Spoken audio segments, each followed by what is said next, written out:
Então, bom dia a todos e todas. A gente inicia agora, no contexto, né, do 12º Encontro Internacional do Fórum Paulo Freire, esse simpósio que é Educação em Direitos Humanos, Resistências e Políticas Públicas, com a professora Nazaré Tavares Enaide, professor Jason Mafra, Francisca Rodrigues Pini e eu, Janaína Abreu. Resumidamente, a proposta desse simpósio é a gente contextualizar a educação em direitos humanos no Brasil, né? Nesses tempos de restrições de direito e das ondas migratórias geradas pela ofensiva neoliberal, como o acirramento da violência contra a mulher, grupos étnico-raciais. Eu sou a Janaína, diretora de comunicação do Instituto Paulo Freire, e antes de tudo, né, como a gente está em plena celebração do centenário de Paulo Freire, eu vou abrir essa mesa com um trecho de um texto que eu recebi por e-mail em maio deste ano, do professor, o escritor, antropólogo Carlos Rodrigues Brandão, que chama-se Manter a Esperança. Dizia assim, quer ver? Saibamos trocar o verbo passivo esperar pelo verbo ativo esperançar. Em todas as partes e a todo momento, ouvimos e vemos pessoas dizendo de diferentes maneiras que estamos vivendo um tempo escuro, estamos atravessando um tempo de tão poucas esperanças. E é sobre isso que eu quero lembrar algo. Apenas dessa vez, o que trago como uma mensagem que não são palavras minhas. Preferi escolher alguns escritores de outras pessoas, escritos de outras pessoas, e em todas elas, com acentos e palavras semelhantes ou diferentes, trago algo de resistência e resiliência, de coragem e de esperança. Aí ele segue o texto apresentando frases reflexivas do Darcy Ribeiro, Boaventura de Souza Santos, Nelson Mandela, Eduardo Galeano, Clarice Lispector, Paulo Freire também, mas aí eu selecionei disso tudo uma mensagem muito bonita e muito oportuna, né? É do Ailton Krenak, que é um líder indígena ambientalista aqui brasileiro. E diz assim: a vida não é para ser útil, isso é uma besteira. A vida é tão maravilhosa que a nossa mente tenta dar uma utilidade para ela. A vida é fruição, a vida é uma dança. Só que ela é uma dança cósmica e a gente quer reduzi-la a uma coreografia ridícula e utilitária, a uma biografia. Alguém nasceu, fez isso, fez aquilo, fundou uma cidade, inventou o Fordismo, fez a revolução, fez um foguete, foi para o espaço. Tudo isso, gente, é uma historinha tão ridícula. A vida é mais do que tudo isso. Nós temos que ter coragem de ser radicalmente vivos e não negociar sobrevivência. Então é isso, começo aqui e já vou passar a palavra para o professor Jason, porque ele tem uma reunião logo na sequência. Vamos lá, Jason. Olá, pessoal, bom dia a todas, bom dia a todos, bom dia a todes. Primeiro, dizer da minha satisfação e alegria estar aqui com essas grandes mulheres, grandes companheiras, amigas, né? E outros colegas, né, que estão aqui, né? A Fran, a Nazaré, a Janaína, especialmente, e os demais colegas que estão participando aqui da nossa sala. Alguns que eu conheço, outros não, mas que a gente vai se conhecendo aí. Em segundo lugar, né, por termos essa dádiva, né, de nesse momento tão difícil, né, porque passa o nosso país e a humanidade, mas principalmente o Brasil, pelas questões, sobretudo políticas, discutimos aqui a contribuição do nosso mestre Paulo Freire, que celebra 100 anos, né, nessa semana, no domingo. E falar de Paulo Freire e associá-lo à temática dos direitos humanos é quase que um automatismo, né? Porque o Paulo Freire, ainda ontem, a gente estava discutindo numa entrevista para a Rádio Nacional, que o Paulo Freire, de fato, ele é um dos mais importantes humanistas do século XXI, né?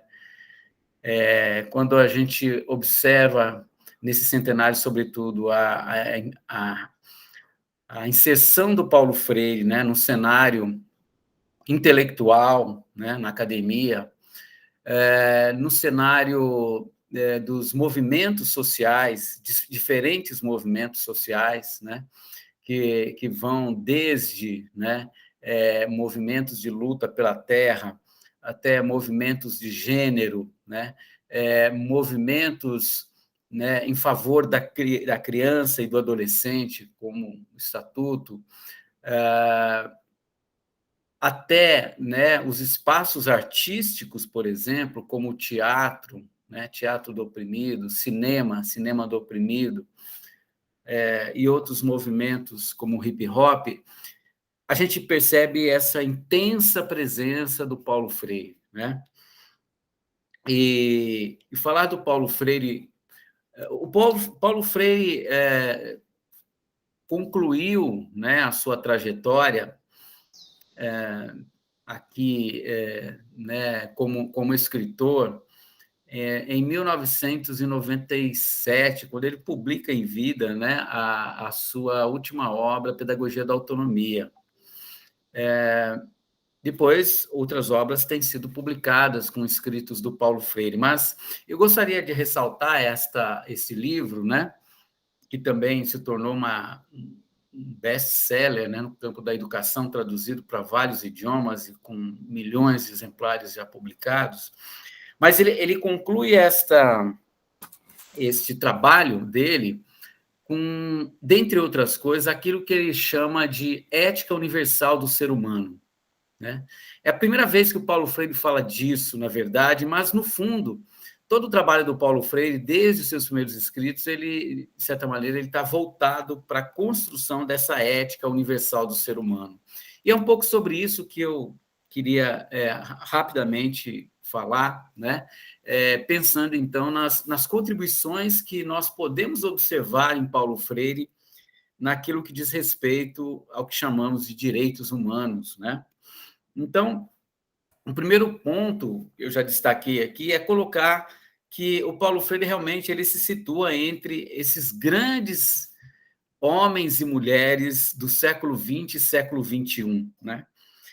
Quando a gente faz, né, a gente observa determinados levantamentos, por exemplo, esse feito lá pela Escola de Economia de Londres há 3 anos atrás, né, em que coloca no campo do pensamento, do estudo acadêmico, sobretudo, o Paulo Freire entre os 3 maiores autores, né, citados em obras nas ciências sociais, né, ao lado de Thomas Kuhn e de Everett Robert, né, dos Estados Unidos, você percebe o quê? Né? Que não é pouca coisa, né?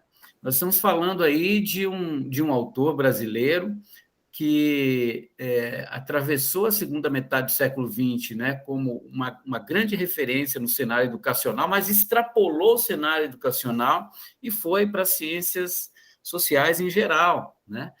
E então, quando a gente percebe também a universalidade e a transdisciplinaridade da obra do Paulo Freire, a gente não precisa ter, né, nenhum receio de dizer que o Paulo Freire ele está ao lado aí dos grandes pensadores e pensadoras que a humanidade já produziu até então, né?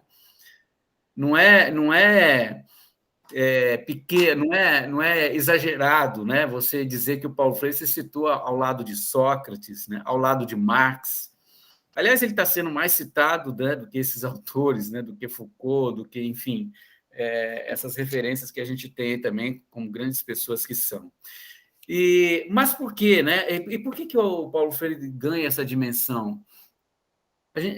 Costumo dizer que o Paulo Freire tem 3 grandes colunas, né, em termos de produção biobibliográfica, né?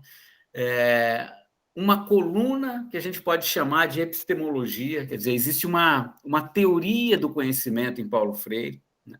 Existe uma outra teoria, uma outra, né, um outro campo, que é o campo da prática social, que a gente poderia chamar de praxeologia, né, porque o trabalho do Paulo Freire não é só pensamento, mas é ação educativa e ação social, né? E existe um outro campo que a gente pode situar no âmbito dos valores da ética e da moral, e, portanto, uma axiologia. Então, eu acho que esse é o grande campo que coloca o Paulo Freire também como uma referência para os direitos humanos, né? É o campo axiológico. E nesse campo axiológico, que o Paulo Freire vai construindo desde o seu primeiro estudo, né, sobre a realidade educacional brasileira, lá em 1959, né, com a tese de concurso dele para a cadeira, né, de História e Filosofia e História da Educação, lá na Universidade, na Escola de Belas Artes de Recife, né, que viria a ser a Federal de Recife. Ele começa desde lá, né, os seus estudos e a construir, né, esse projeto que, no final, ele vai chamar, né, de Ética Universal do Ser Humano. Eu pontuei 11 aspectos aqui, né, mas eu não vou ter como discutir todos eles, até por conta do meu tempo. Eu tenho aí 15 minutos, 20 minutos para falar, porque depois também eu participarei de uma outra reunião aqui que está acontecendo no âmbito do encontro do Fórum Internacional Paulo Freire, a reunião dos institutos. Mas eu queria destacar o seguinte: primeiro, né, nesse conjunto de valores, né, acho que o primeiro ponto é que o Paulo Freire ele toma a perspectiva oprimida como ponto de partida para a construção dos seus valores, né? Então, quando a gente fala, né, a pedagogia do oprimido, retomamos uma vez mais, né,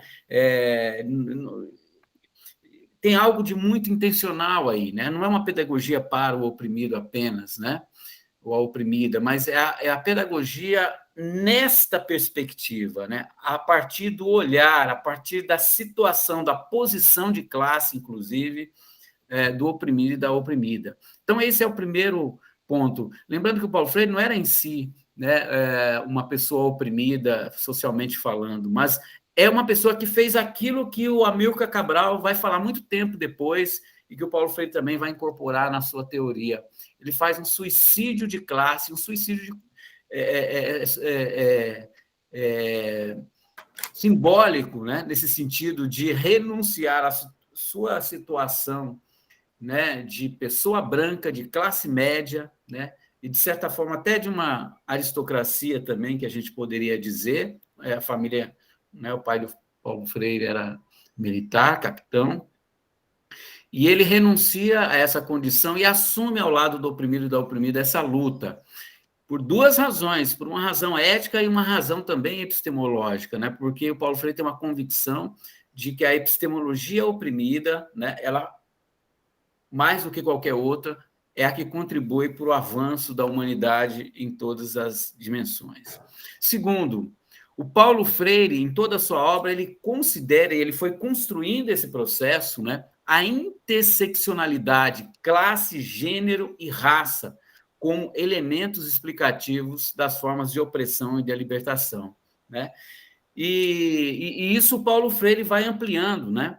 Nós estamos aqui no contexto do Fórum da França, do Instituto Bell Hooks Paulo Freire. Não é uma coincidência isso, né? Bell Hooks Paulo Freire. É preciso a gente ressaltar que a Bell Hooks, né, uma das mais importantes feministas negras, né, neste momento, ela toma a teoria do Paulo Freire para construir também a sua proposta de feminismo, né? Naquele livro, Ensinando a Transgredir, cujo subtítulo veio para o Brasil como uma homenagem também ao livro, esse livro aqui do Paulo Freire, né? Educação como Prática da Liberdade, é o subtítulo do livro da Bell Hooks. Ela mostra, né, a sua relação com o Paulo Freire e a sua relação crítica com a teoria do Paulo Freire. Então, foi a Bell Hooks, inclusive, que convenceu o Paulo Freire, por exemplo, né, de que ele precisava repensar a linguagem da sua escrita, contida lá em Pedagogia do Oprimido e marcada ainda por uma dimensão machista, né? E o Paulo Freire vai rever essa posição de escrita, né, como um ato político e epistemológico também de luta pelos direitos humanos. Então, ela descreve muito interessantemente esse encontro com Paulo Freire nesse livro, né, Ensinando a Transgredir. Vale a pena a gente ler. Terceiro ponto. Bom, lembrando que essa interseccionalidade classe, gênero e raça não é só da Bell Hooks, evidentemente, a Angela Davis já chamou atenção para isso, e o Paulo Freire, ele incorporou isso na sua prática social e na sua escrita. 3, né? O Paulo Freire, ele nega a ontologia essencialista e defende uma ontologia do ser social. O que o Paulo Freire quer dizer com isso? Né? Que os direitos humanos não são direitos a priori, não são direitos essenciais, eles são direitos históricos. Significa o quê? Que aquela declaração feita lá em 1948, que, aliás, tinha uma marca machista, inclusive, né? Os direitos do homem e a Declaração Universal dos Direitos do Homem, e a introdução é muito mais machista ainda, né? Quando você pega a introdução da Declaração dos Direitos, a palavra homem está cravada lá o tempo inteiro, mas ela também precisa ser acrescentada, né? Ela precisa também ser revista. E por isso, por quê? Né? Porque se a gente fala de Declaração Universal dos Direitos, nós temos que saber que esses direitos, eles não são essenciais, eles são históricos, ou seja, eles passam por processos. Por exemplo, não está lá na carta a questão de gênero. Está colocada lá a questão de sexo, né? Mas não está colocada a questão de gênero, que são duas questões importantes, né? Então, esse é o outro ponto de partida do Paulo Freire, né? Quer dizer, ele compreende o ser humano como histórico social e, portanto, com capacidade de alterar aquilo, inclusive, que se diz que é fundamental no campo dos valores, né? Porque os valores se alteram realmente no campo da história à medida que nós vamos compreendendo cada vez mais, né, a nossa presença no mundo e o nosso processo de humanização. 4. A proposta humanística do Paulo Freire defende liberdade e libertação como condições individuais e coletivas imprescindíveis a toda a sociedade. E aí Paulo Freire entra naquela discussão né, da transformação da objetividade e da subjetividade. A teoria do Paulo Freire, na minha opinião, é tão forte porque mais do que qualquer autor, mais do que Marx, mais do que qualquer Gramsci, mais do que qualquer um desses grandes aí, né, que a gente pode citar, ele soube estabelecer essa dialética entre a educação como prática da liberdade, portanto, do indivíduo, mas em diálogo e em conexão e em condição com o processo de libertação. Em outros termos, né? Não há indivíduo livre, o processo da sociedade não é de libertação. E não há libertação se o indivíduo ele é suprimido nos seus direitos, e, portanto, ele não tem direito à liberdade, né? 5. O Paulo Freire compreende a opressão como resultado das condições objetivas e subjetivas, ou seja, a opressão ela é resultado de classe, mas ela é também resultado de relações humanas, né? A tradição marxista, por exemplo, focou a opressão como um processo resultante de classes, né? Quem chamou a atenção, há vários autores, mas a Agnes Heller foi uma dessas que o Paulo Freire, inclusive, leu muito e incorporou na sua teoria, chamou a atenção para isso, para o cotidiano. Quer dizer, no fundo, as relações de opressão, né, a opressão, na verdade, ela é um processo de relação. Quer dizer, você pode ter, né, ao mesmo tempo, né, essa convicção de luta pela libertação da humanidade e, ao seu lado, oprimir quem está. Né? E é muito comum, nós estamos no movimento negro, estamos no movimento feminista, estamos no movimento, enfim, e ao mesmo tempo estamos oprimindo outras pessoas ou sendo oprimidos. Né? Então, a relação, o Paulo Freire chama essa atenção, né? Quer dizer, cuidado, né? O processo de oprimir, ele se dá em múltiplas instâncias, né? Ele é uma questão de classe, mas é uma questão de relação humana também. Depois, 6, o Paulo Freire reconhece os coletivos como locos de saberes autênticos e de construção de inéditos viáveis. Aí a questão do sujeito transindividual. O Paulo Freire sempre chamou a atenção para isso, quer dizer, onde é que nós podemos apurar muito mais a nossa leitura do mundo? E onde é que nós podemos construir processos autênticos e novos? não é na capacidade genial de uma pessoa, né? Mas é no debate, é nos coletivos. Portanto, o movimento negro, por exemplo, e o movimento feminista nos ensinam muito mais do que os nossos estudos acadêmicos, né? Que vão, inclusive, a reboque disso, né? Veja quantas questões a academia está discutindo hoje que o movimento negro e o movimento feminista já tem de pauta há muito tempo. Depois, 7, problematiza a busca e a superação das formas sutis de opressão, né? Esse cuidado, né? Por exemplo, como eu falei agora há pouco, a questão da linguagem. Entre nós aqui, né, companheiras, amigas, quantas mulheres ainda, por exemplo, intelectuais do nosso país e fora, ainda estão presos, por exemplo, à tradição da linguagem machista, né? Nossa, por exemplo, querida referência filósofa Marilena Chauí, mas a Marilena Chauí não é uma pessoa que se preocupa com esse campo, né? Parece que é um campo menor. E o Paulo Freire vai dizer, não, esse é um campo maior, as mulheres estão nos dizendo isso, né? Já dizia lá na Revolução Francesa e hoje muito mais. Então, nós temos que mudar a linguagem, sim, né? Essa é uma forma sutil de opressão, mas que expressa, na verdade, uma estrutura muito profunda de opressão, que é o machismo estrutural, a maior forma de opressão que o ser humano já criou até então. Depois, Paulo Freire assume o conceito antropológico de cultura como pressuposto para uma ética universal. É isso mesmo, né? O Paulo Freire, né, muitas vezes chamado de cidadão do mundo, mas ele sempre destacava, olha, né, eu só posso aceitar essa ideia de cidadão do mundo por causa da minha americanidade e por causa da minha brasilidade e por causa da minha pernambucanidade e da minha recifensidade. Quer dizer, se queres ser universal, fala da tua aldeia, né? Tolstói falava assim. Então, e o Paulo Freire, sobretudo no exílio, ele vai incorporar de uma maneira assim como eu não vejo, né, nenhum outro pensador da educação, o conceito de cultura de uma forma muito intensa, ou seja, né, nós só podemos pensar numa ética universal se nós levarmos em conta os diferentes olhares sobre o mundo e os diferentes atuares sobre o mundo, né? O fazer sobre o mundo das diferentes culturas, né? É por isso, por exemplo, que, e se não é assim, nós estamos equivocados, né?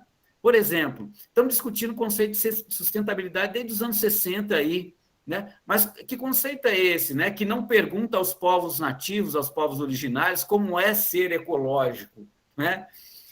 Ou seja, quem conhece mais de sustentabilidade do que esses povos que há milhares de anos cultivam a terra, desenvolvem uma economia, desenvolvem uma política, desenvolvem um sistema simbólico sustentável, não é? E aí, quer dizer, nós só podemos crescer a partir do reconhecimento desses saberes culturais. Uma coisa é respeitar os saberes, mas isso não é suficiente. Paulo Freire não era uma pessoa que apenas respeitava saberes. É a pessoa que realmente olhava para esses saberes epistemologicamente. Como é que eles nos acrescentam? Como é que essas culturas nos acrescentam? Depois, compreende, 9, né? Compreende os limites da educação e, ao mesmo tempo, a sua imprescindibilidade no processo de conquista dos direitos humanos, né? Aquela antiga crítica, né, rebate aquela crítica, né, de que o Paulo Freire era um idealista que achava que a educação ia fazer tudo. Paulo Freire, aliás, nunca falou isso, né? Mas ele foi muito preciso. Nenhum país do mundo fez revolução plena, né,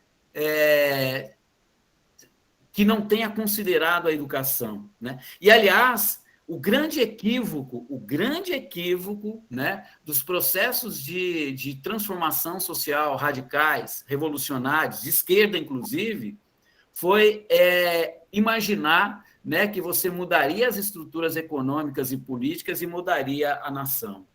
Né? Veja o que aconteceu. Né? Suprimiu o direito da liberdade, suprimiu o direito à educação, né? E não fez a revolução. Nenhuma revolução se completou. Não é? Então, quer dizer, O Paulo Freire reconhece a educação como uma parte desse processo, mas ela é também uma estrutura muito importante. E mais do que isso, não precisamos esperar as revoluções, ele insistiu isso durante muito tempo, já nos anos 70, para começar a mudar a educação a partir de agora. Né? Depois, estabelece a indissociabilidade dos direitos humanos em relação aos direitos socioambientais.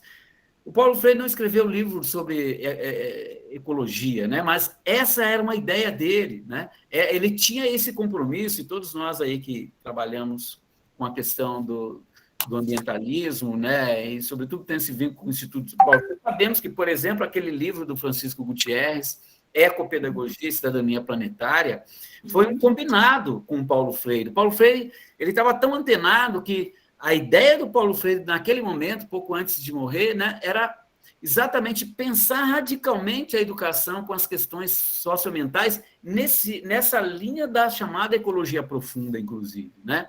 Quer dizer, não dá para pensar direitos humanos sem os direitos da terra.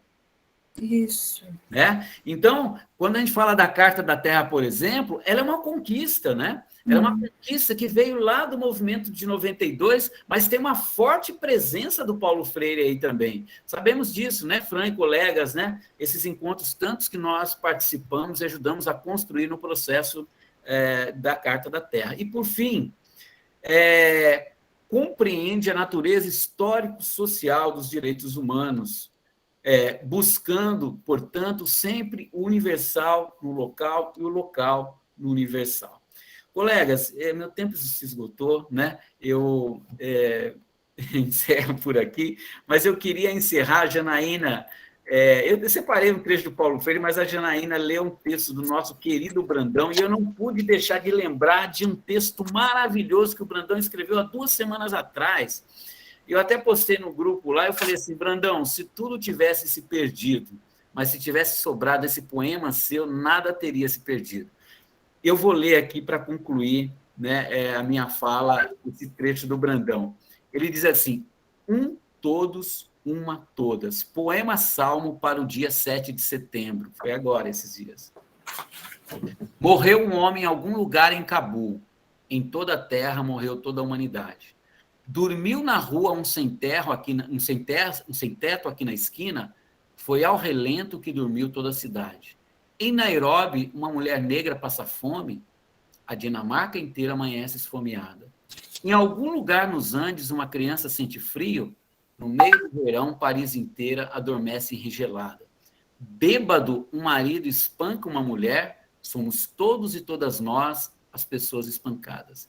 Numa esquina em Roma, um homem chuta um cão, é toda a vida na terra quem sofre essa pancada. Uma sumaúma da Amazônia é derrubada para um rico, para que um rico estenda ali um agronegócio, é todo o verde do planeta que um trator devasta e é toda a natureza que em toda a terra se degrada. Há um incêndio no Pantanal agora, incontrolável, todo um Brasil inteiro pega fogo. E quem apaga? Mas, se um só alguém abre as mãos e ergue o punho, e em nome do homem, do velho, da mulher, da criança, de um cão, de uma árvore, de uma floresta, grita, basta! E convida você para ir para a rua e a luta, vá. E vá sabendo que quem luta por um velho, uma mulher, uma criança, um cão, uma árvore, uma floresta, na verdade, no seu gesto, salva toda a vida, e no que faz, salva toda a humanidade. Muito obrigado, colegas. Um beijo. Maravilhoso. Maravilhoso mesmo, Jason, que sorte que a gente tem de fazer parte desse grupo do professor Brandão, né? Essas coisas incríveis, maravilhosas. Mas é isso, gente. Acabamos, então, de ouvir a fala do professor Jason Mafra, que é da Uninove, do Instituto Paulo Freire, né? Para quem chegou agora, bom dia. Essa é uma atividade que faz parte do 12º Encontro Internacional do Fórum Paulo Freire, que é o Simpósio de Educação em Direitos Humanos, Resistências e Políticas Públicas, com a Nazaré Zenaide, o Jason, a Francisca Pini e eu. E o professor já trouxe aqui 12 pontos sobre o pensamento de Paulo Freire, e a professora Francisca já linkou ali no chat para quem quiser ter isso. E aí a gente vai imediatamente já para a segunda fala, que é da professora Nazaré Zenati. É isso, né, Nazaré? Da Universidade Sim, da Paraíba. vamos lá. Vamos lá, querida. Olá, boa tarde a todos e todas e todes. Então, um grande prazer estar com Fran, com Jason, com Francisca nesse momento e com todos os nossos colegas que estão aqui presentes. Vamos lá, então, como é que eu pensei em discutir com a questão. Veja só. Então, vamos focar na questão de Freire ainda em tempos de liberdade, anos 60. A gente sonhava com a sociedade democrática, né? Precisávamos tirar mais de 60% da população nordestina da exclusão política, pois não votavam, porque não poderiam exercer o direito do voto pelo analfabetismo. Então, tinha essa questão seríssima.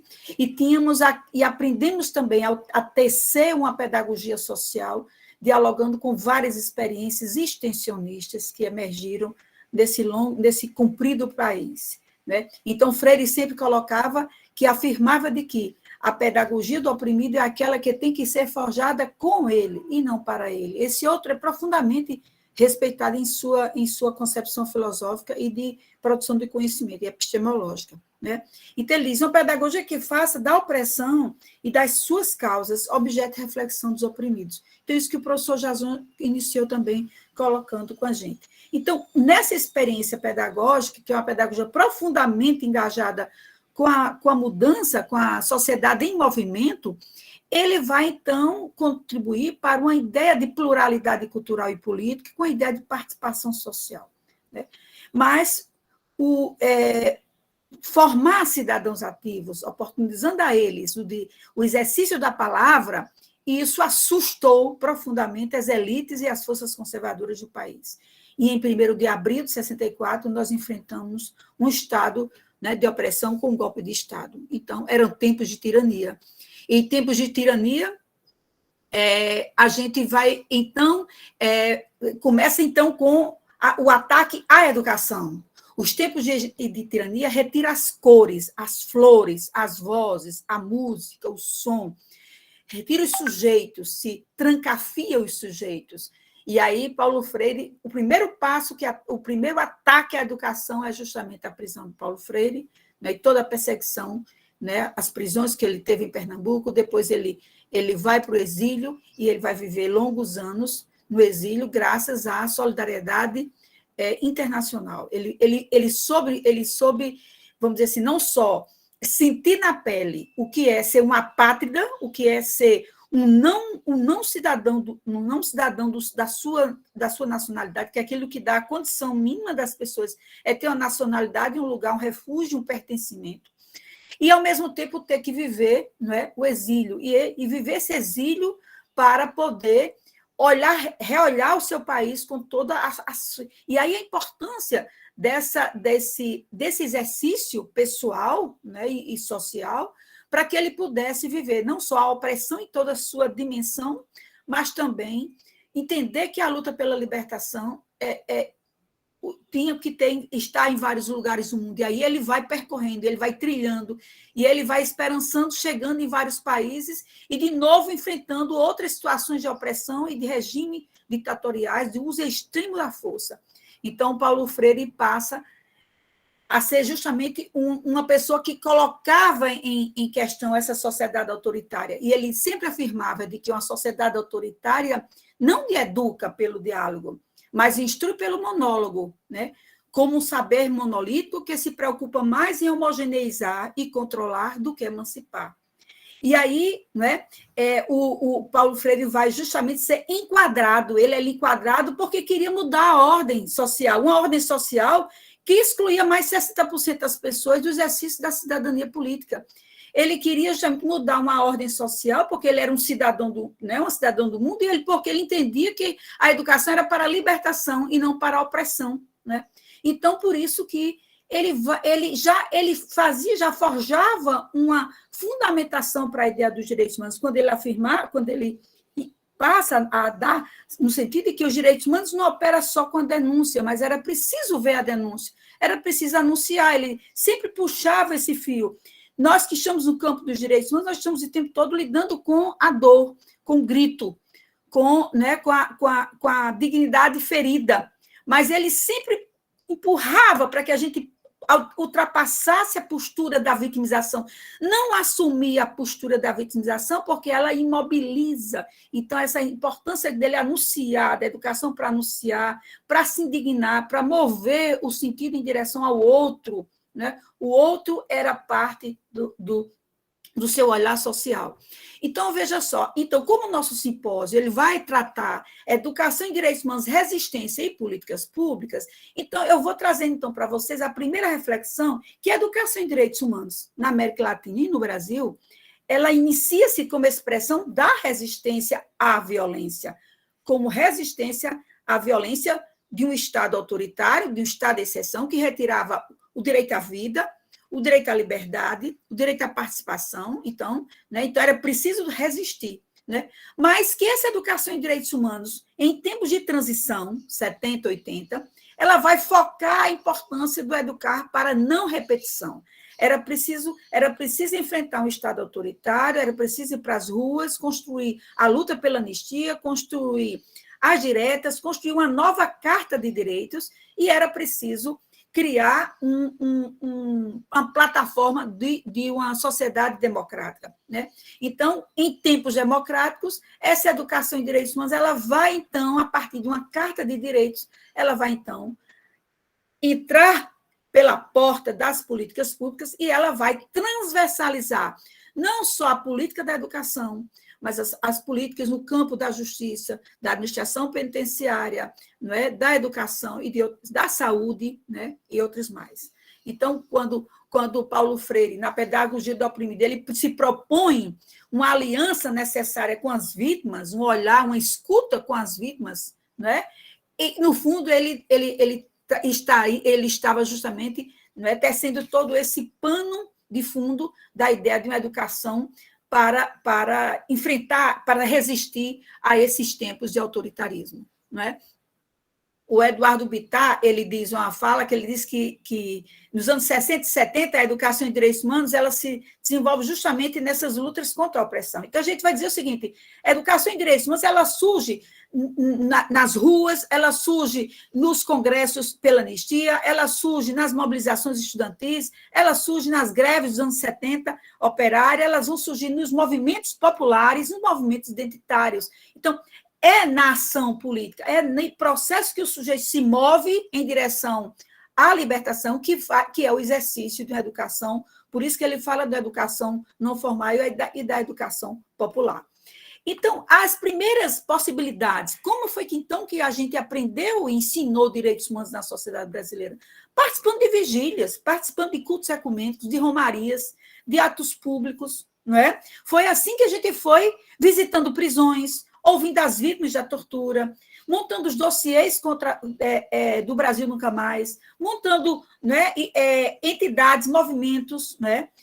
E foi aí, nos anos 70, então, que vai emergir no Brasil uma série de possibilidades de organizações em defesa e de resistência à ditadura. A gente vai citar a Comissão de Justiça e Paz, os Centros de Defesa nos anos 60, 70, o Clamor, que era o Comitê Latino-Americano para amparar as vítimas das ditaduras na América Latina, os grupos Tortura Nunca Mais, não é? Os centros de defesa, todo esse processo que vai emergir a necessidade, como diz Dalmo Dallari, direitos humanos na tortura, na opressão, na violência do Estado de exceção, ele move as pessoas para se articularem na autodefesa e por isso que as pessoas entendem que era preciso agregar. E nesse processo se agrega várias linhas políticas. Quando os primeiros movimentos de direitos humanos eram plurais, eles moviam pessoas que resistiam ao processo ditatorial. Como Antígona, né, a gente enfrentou a opressão e a violência, no sentido de afirmar o direito à vida. Por isso que a gente vai falar, então, de uma educação, né? Mas Frei Beto nos agudiza o nosso olhar, o nosso diálogo com Paulo Freire, quando ele diz, olha, nas experiências de educação popular, nós vamos tecendo a construção de uma sociedade democrática, nós vamos resistindo, nós vamos lutando nas lutas e resistências, mas nós vamos construindo uma outra sociedade. Então, ele diz, é preciso que no centro da educação estejam as pessoas em diálogos, em processos, pessoas que formulam utopias, né, que desenvolvem a educação para tornar as pessoas sujeitos de direitos, né? Uma pedagogia que a gente tenha capacidade de se dignar contra o racismo estrutural, contra a violência contra as mulheres, contra a opressão contra os povos Yanomamis, contra todas essas formas, contra as queimadas ao meio ambiente e todas essas questões que a gente está vivendo. Então, ele vai lembrar, então, para a gente, é preciso articular sensibilização e cognição, sentir, pensar e agir, né? Como diz o professor, articular o local e o global, relacionar teoria e prática, e a gente construir uma epistemologia decolonial. Paulo Freire, o outro entra na construção da ideia de uma educação crítica, ele vai forjar justamente essa perspectiva decolonial, porque o outro é reconhecido, como disse o professor, é parte do processo de construção do conhecimento, né? E que nesse processo se manuseiem várias linguagens, vários recursos, e que sejam representativos desse outro, não é? Então, a gente vai viver no Brasil, então, com a vinda de Paulo Freire, depois de tantos anos de exílio e tantos anos sem o direito a um passaporte, que o Brasil recusou a ele o direito de um passaporte, ele só em 2009 é que ele vai receber o título de anistiado político já em pós-morte, não é? Então, ele tem uma profunda história em vida e pós-morte. Parece que o poder o tempo todo está colocando ele em xeque, né? Porque até morto, né, se querem, né, retirar, mas a sociedade brasileira resiste e luta pela luta e pelo reconhecimento da sua importância para o Brasil e para o mundo, né? E com a volta ao Brasil, quando ele vai entrar na Secretaria da Educação, enquanto Secretaria da Educação Municipal em São Paulo, ele vai justamente dialogar com os membros da Rede Brasileira de Educação e Direitos Humanos. É aí que forja, né, a articulação de várias experiências de educação popular. Experiências no Recife, no Rio de Janeiro, na Paraíba, né, em São Paulo, no Rio Grande do Sul, Paraná, e vai emergindo, vai articulando. A partir do CEAL, vai forjando as oficinas, os encontros regionais, e vai se construindo, e vai se articulando, e intercambiando, né, as várias experiências. Se vai sistematizando, olha aí, Oscar Hara, se vai aí falando de várias experiências da educação em direitos humanos. Então, a gente precisava atravessar o processo ditatorial, atravessamos, e aí quando a gente chega e aí o grande desafio numa sociedade democrática, como reescrever a educação, como, né, olhar para dentro dessa educação que foi censurada, que foi regulada, que foi oprimida, quantos decretos, quantos protocolos, quantos normativas foram criadas para amordaçar os estudantes, para impedir as manifestações políticas, para impedir que os professores educassem com respeito à autonomia acadêmica, né? Quantas universidades não foram invadidas, né? Quantos professores não foram reprimidos, expulsos das universidades.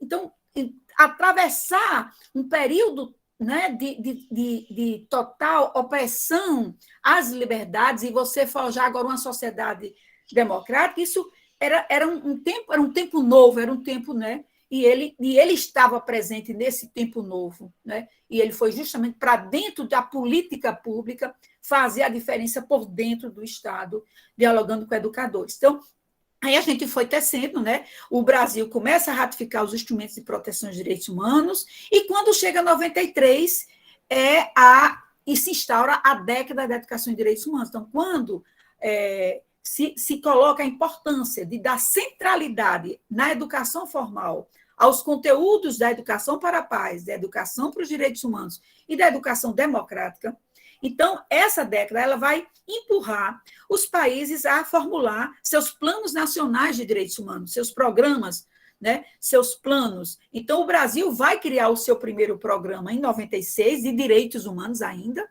né, mas a gente só vai, de fato, construir uma política de educação em direitos humanos como ação de Estado, porque com a ação da sociedade civil a gente vinha desde a década de 60 lutando e resistindo, não é? E atravessamos 70, atravessamos 80, construímos a Carta de Direito, que foi nossa lição de aula, né? E a gente vai, então, agora, né, intervir na educação, nas políticas de educação. Então, era preciso rever currículo, era preciso tratar da diversidade, era preciso educar em gênero, educar em direitos humanos, era preciso trabalhar educação no campo, educação para o meio ambiente. Todas essas questões foram conteúdos dos direitos humanos nas políticas educacionais. E só foi possível esse processo porque os sujeitos políticos, as mulheres negras, os indígenas, né, os quilombolas, né, as pessoas com deficiência, as pessoas com sofrimento psíquico, a Conferência de Saúde Mental, todos esses sujeitos, essas vozes, essas tonalidades, elas vieram no processo participativo movendo as mudanças por dentro do Estado. E por isso que a gente vai, então, em 2004, né, depois de 10 anos da década, a ONU vai estabelecer um programa mundial, e nesse programa mundial vai dar ênfase à educação básica, começa enfatizando a importância de trabalhar na educação infantil, educação fundamental e ensino médio. Depois vai falar também, na segunda fase, da educação superior e também na educação dos profissionais da justiça, da segurança. E, na terceira etapa, a educação em mídia. Então, a gente vai ter, em 2011, na ONU, a Declaração das Nações Unidas sobre Educação e Formação em Matéria de Direitos Humanos. Mas e a nível regional? E a nível da América Latina? Nós vamos, na década de 80, na América Latina, começar por essas oficinas regionais, esses encontros regionais. O Instituto Interamericano de Direitos Humanos da Costa Rica vai começar os primeiros cursos interdisciplinares e vai reunir nesses cursos sociedade civil, as ONGs, os movimentos de direitos humanos, a extensão universitária, e é nesse lugar, então, que vai se começar a pensar em formação em direitos humanos. Então, começa tecendo esse processo.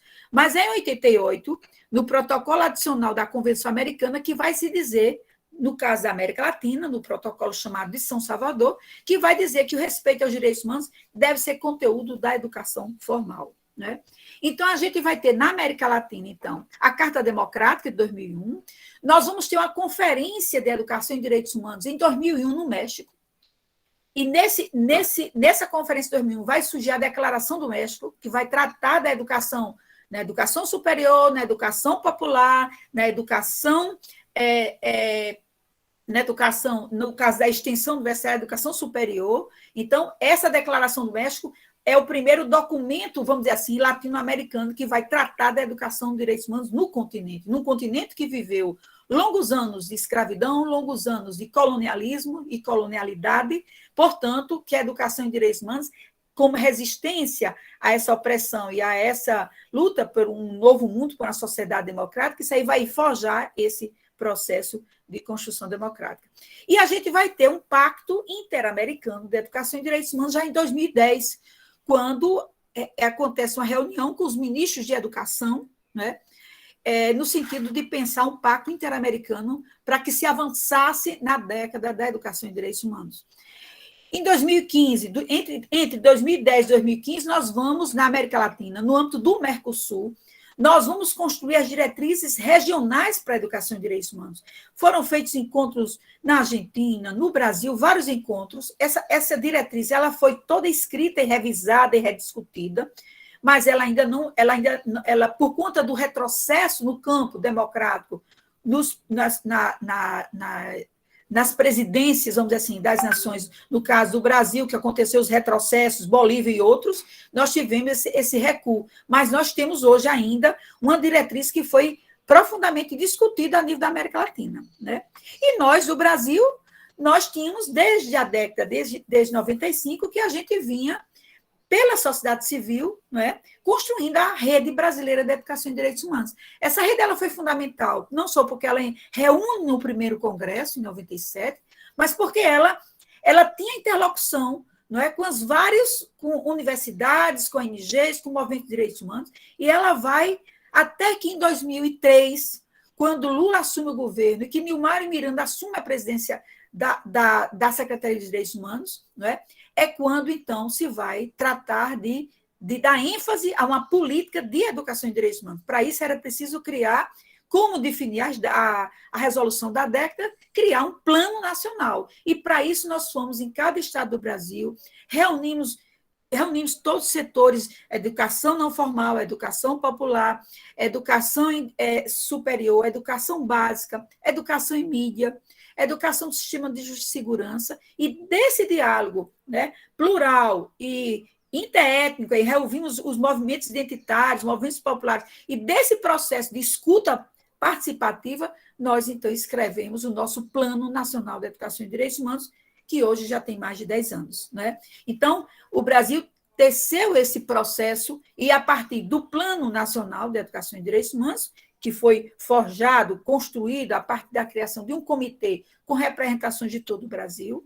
Então, esse plano ele vai subsidiar, ele vai orientar a intervenção no campo da formação em direitos humanos. Por isso o diálogo com o MEC, por isso que o diálogo com os setores que vão trabalhar a educação para a diversidade, a importância da educação especial, da educação inclusiva, da educação quilombola, da educação dos povos indígenas, da educação para étnica, racial, da educação de gênero e a questão da identidade e orientação sexual, toda essa discussão da diversidade ela vai ser trabalhada por dentro. Então, o Plano Nacional ele vai, então, incentivar.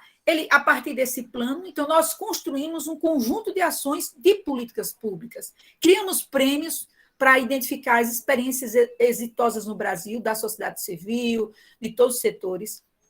Realizamos projetos de cooperação técnica, forjamos as matrizes para orientar o currículo da área da segurança pública, construímos as diretrizes nacionais para a educação e direitos humanos, construímos editais públicos para formação de mais de 96 cursos de educação e direitos humanos em todo o Brasil, editais para produção de material didático, né?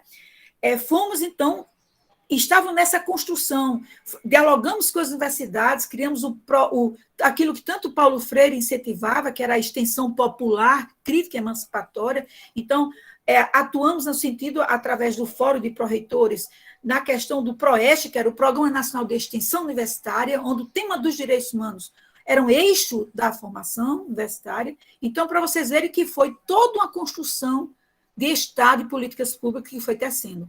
E no campo das normas educacionais, né, criamos a lei que introduz os direitos da criança, a Lei 11.525, na educação fundamental, trabalhamos com as diretrizes da formação de professores, introduzimos, né, outras diretrizes que foi trabalhando na questão da diversidade, a diretriz sobre as relações raciais para o ensino de história e cultura africana e indígena. Nós trabalhamos também diretrizes para trabalhar o tema da educação quilombola, educação indígena, educação em medidas socioeducativas. Então, os direitos humanos ele tinha outros nomes, que eram as diversidades no Brasil, e para isso era fundamental a presença desses movimentos, desses sujeitos políticos dialogando com o Estado. Né? E é nesse processo que a gente vai avançando em termos de formação em direitos humanos. Né? E aí a gente começa, então, as primeiras experiências, né? Tínhamos diretrizes, começavam os cursos de formação, começávamos, então, a produzir várias produção didático-pedagógico, né? Começamos a entrar no extensão universitárias, vamos criar mestrados em direitos humanos, e aí a gente, quando estava nesse processo de construção de uma política de educação em direitos humanos, a gente vai enfrentar, então, um processo de retrocesso. Né? A gente já tinha até mestrados interdisciplinares, a gente já tinha criado na CAPES a área de direitos humanos de forma interdisciplinar. Né? Incluímos a temática dos direitos humanos em vários cursos de educação superior. Estavam nesse processo quando a gente tem um retrocesso. E com esse retrocesso, a gente vai, então, enfrentar, não é, o ataque à educação democrática, a gente vai enfrentar a perseguição aos professores, a gente vai verificar a intervenção à autonomia universitária, a gente vai verificar práticas de intolerância a gente vai ver que vai se reescrever, né? Como diz a Ana Maria Machado, aquela sombra cinza, aquela nuvem cinza, ela vai começando a chegar, a se aproximar, porque os tiranos nunca dormem. Os tiranos estão sempre rodeando, e principalmente o campo da educação, porque o campo da educação é o campo que se reproduz muitas vezes a opressão, mas também é o campo da possibilidade, né? Porque o educador, seja na prisão, seja no movimento social, ele está profundamente ligado com os sujeitos políticos em movimentos. Então, a gente vai, nesse momento, em tempos de democracia em crise, nós vamos ter que reeditar nossas estratégias de resistência à opressão. E por isso nós reativamos a Rede Brasileira de Educação e Direitos Humanos, e a Rede Brasileira realizou ano passado o primeiro encontro. Esse ano nós vamos, em dezembro, na Semana dos Direitos Humanos, que é 10 de dezembro, vamos realizar o segundo encontro, não é?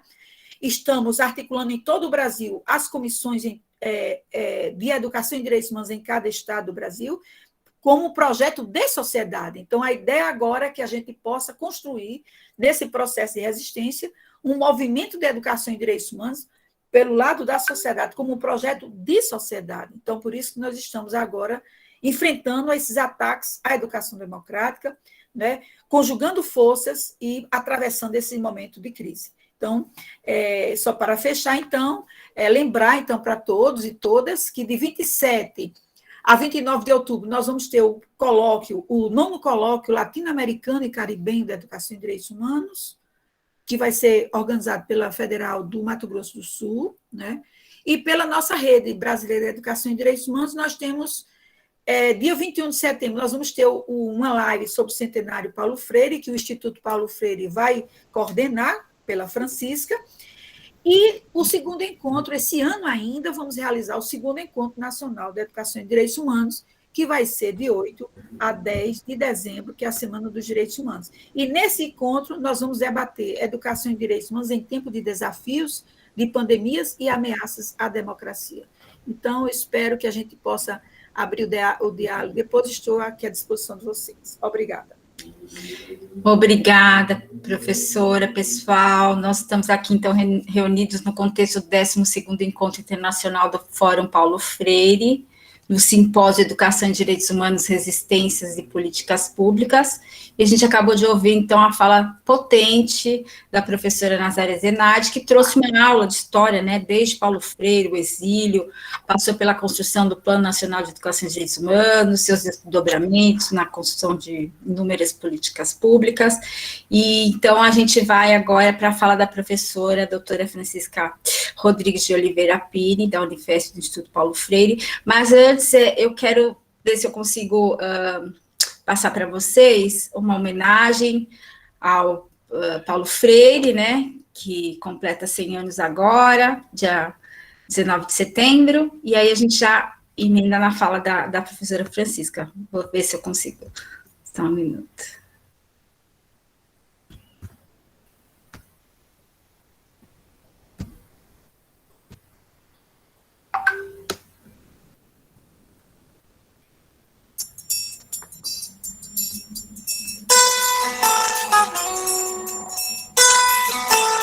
Eu vou contar a história de um ser conectivo. Em 19 de setembro, nasceu alguém criativo, que lutou a vida inteira, foi sempre prospectivo. O seu nome é Paulo Freire, sua vida tem memória, persistência na luta, clareza na trajetória. Para ele esse cordel é nossa dedicatória. Na cultura popular, aprendeu a ler o mundo. Sua obra promoveu um mergulho mais profundo. Ensinar e aprender é um trabalho fecundo. A sua pedagogia, cheia de amorosidade, é um ato de coragem e de politicidade. Não se faz educação sem paixão e sem verdade. Com o golpe militar, esteve preso e exilado por querer a educação de um povo explorado e por buscar justiça num país tão maltratado. Seu Brasil nunca esqueceu, fez projetos, resistiu, escreveu livros e versos que o mundo aplaudiu e foi na educação onde mais contribuiu. Num belo dia de sol, para a tristeza interromper, ao Brasil pôde voltar, seu país reaprender. Paulo Freire declarou, foi um lindo alvorecer. Nosso povo bem merece aprender e ensinar, consciência e educação, libertar e emancipar. Homenagear a Freire É educar para transformar. Seu legado nos ensina que cabe a todos nós aprender com a própria história, não calar a nossa voz. É assim que reinventamos Paulo Freire em todos nós.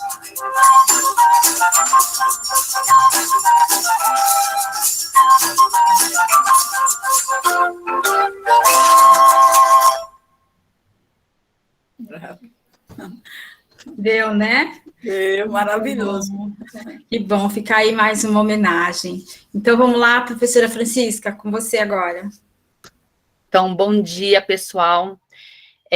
O tempo está curto, né? 10h30 é o encerramento, então eu serei muito breve para que nós consigamos abrir pelo menos 15 minutos de comentários de vocês, considerando que nós estamos no 12º Fórum Internacional Paulo Freire, coordenado pelo Instituto Bell Hooks de Paris, França. Eu vou começar justamente com um texto da Bell Hooks, né? Essa escritora norte-americana e feminista, o texto intitulado Vivendo de Amor. Muitas mulheres negras sentem que em suas vidas existe pouco ou nenhum amor. Essa é uma de nossas verdades privadas que raramente é discutida em público. Essa realidade é tão dolorosa que as mulheres negras raramente falam abertamente sobre isso. O sistema escravocrata e as divisões raciais criaram condições muito difíceis para que os negros nutrissem seu crescimento espiritual. Falo de condições difíceis, não impossíveis, mas precisamos reconhecer que a opressão e a exploração distorcem e impedem nossa capacidade de amar. Bell Hooks, Vivendo de Amor, a gente depois pode passar o texto na íntegra, que são 12 páginas. Então, eu abro com esse texto porque coube a mim pensar na transversalidade da educação em direitos humanos, né, com base no referencial de Paulo Freire. E Bell Hooks recupera uma questão que, para nós, no Brasil, nos países, né, que tiveram a escravização do povo negro, é uma questão muito atual, né? Até para dizer que, no Brasil, somente em 2003, a literatura afro-brasileira e africana vai ser assegurada nos currículos escolares, isso porque a gente conseguiu ter um Ministério da Igualdade Racial que formulou diretrizes para que a gente conhecesse as referências negras, brasileiras e afro-brasileiras escritoras. Por quê? Porque esse período longo de escravização, que todos nós conhecemos, quase 4 séculos, nos colocou na invisibilidade. Então, mulheres e homens negros foram invisíveis por quase 4 séculos. E aí a gente pergunta, né, o que mudou no século XXI? Como que a literatura afro-brasileira e africana estão presentes nos currículos, né, nos currículos das diferentes formações, não só das licenciaturas, não só da pedagogia, não só das ciências sociais, mas das diferentes literaturas. Por quê? Profissões.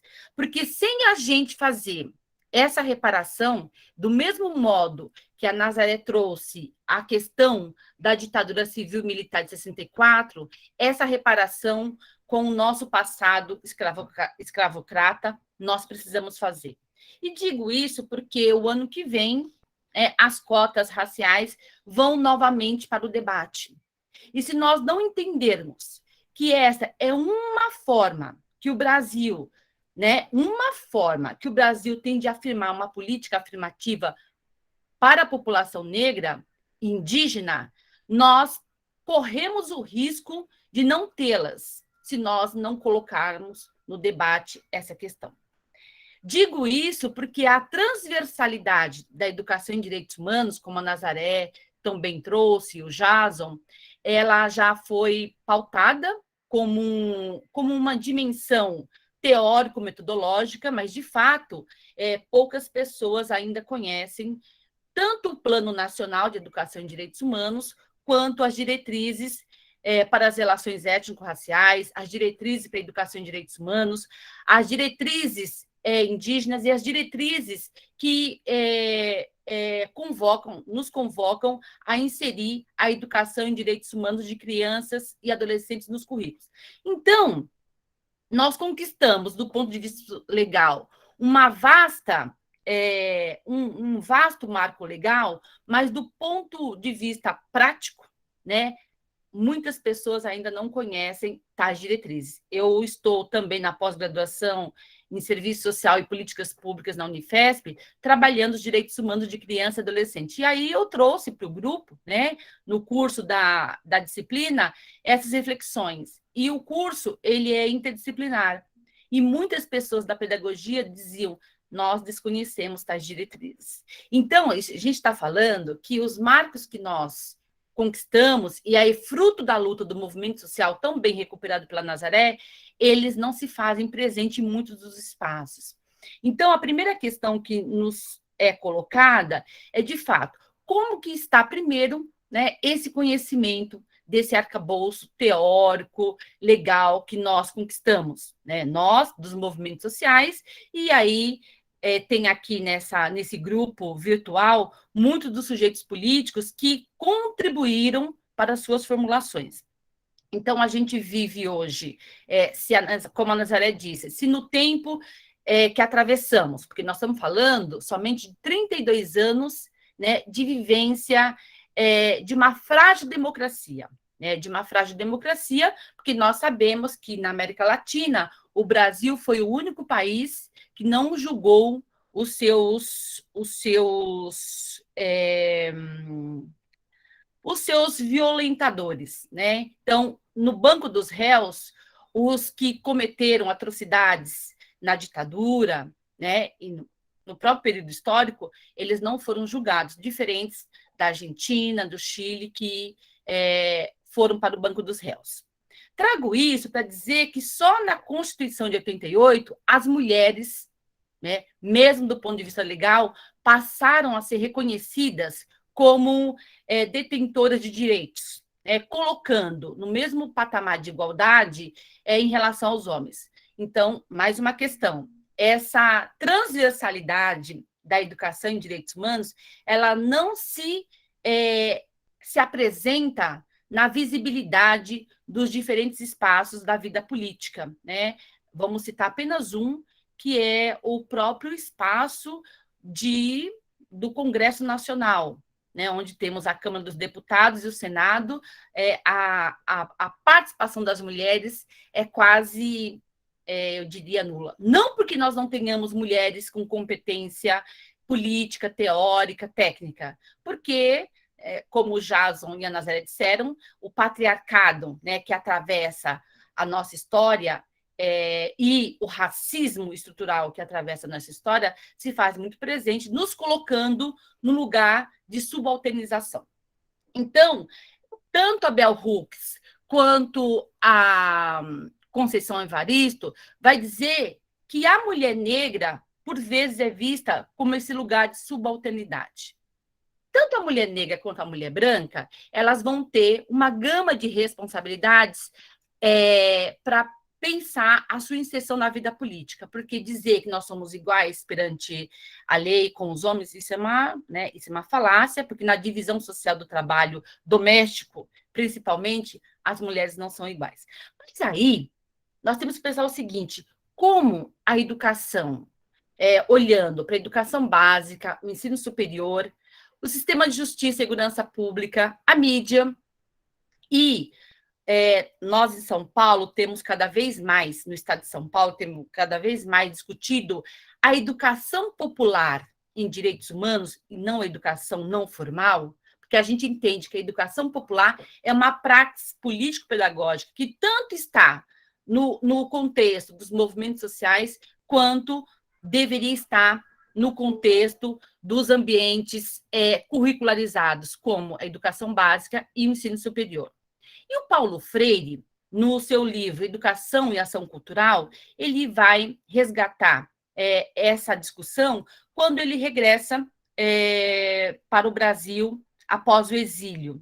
E ele diz assim, Quando eu estive na Federal do Pernambuco, pensando em extensão cultural, eu já problematizava essa ideia extensionista que coloca para fora a relação da universidade. Eu quero pensar como a universidade se propõe a estender no seu ambiente acadêmico essa visão de extensionista. Ou seja, como essa concepção de educação como prática libertadora vai reverberar nos projetos políticos pedagógicos. Porque falar com a sociedade parece que é muito mais fácil para a universidade pública brasileira do que falar olhando para si também. Então, ele vai propor que seja revisto os projetos político-pedagógicos dos diferentes currículos e diferentes áreas do conhecimento, para que a gente possa se desafiar, de forma consciente, a ver a extensão universitária como prática pedagógica não domesticadora. Porque ele diz, em alguns contextos, essa prática domesticadora ela ainda persiste, mesmo em campos que se dizem progressistas. Então, para a gente pensar essa transversalidade da educação em direitos humanos num contexto de um outro golpe, o golpe de 2016 ele é um golpe que coloca numa derrocada as políticas públicas, e aí vocês devem estar pensando, mas como que nós vamos transversalizar a educação em direitos humanos se as temáticas que aqui estão sendo debatidas, por vezes, não são tolhidas? Então, falar de gênero, falar de debate étnico-racial, enfim, LGBTQIA+, essas temáticas que, para um projeto fascista, elas não estão presentes. Não. Quais resistências a gente tem promovido para a gente conseguir, neste contexto, existir? E aí, um movimento social tem dado muitos testemunhos, porque o Brandão sempre diz, não haveria educação popular se não fosse o movimento social. Não haveria. Ela nasce no movimento social, mas o movimento social vai buscando influenciar o Estado. Então, nessa correlação de forças que nós fazemos de projetos, a gente conseguiu instituir o Plano Nacional, a gente constituiu a Lei Maria da Penha, a gente vai conseguindo dar saltos, mas na sua implementação, evidentemente, que a gente vai precisar do Estado, por meio da política pública, porque é o Estado que domina o orçamento público. E a gente viu que, em 2016, numa canetada, o orçamento público brasileiro foi modificado. O orçamento público brasileiro foi modificado no seu ciclo orçamentário. Então, aquela emenda, que era a PEC da morte, virou uma emenda constitucional 95.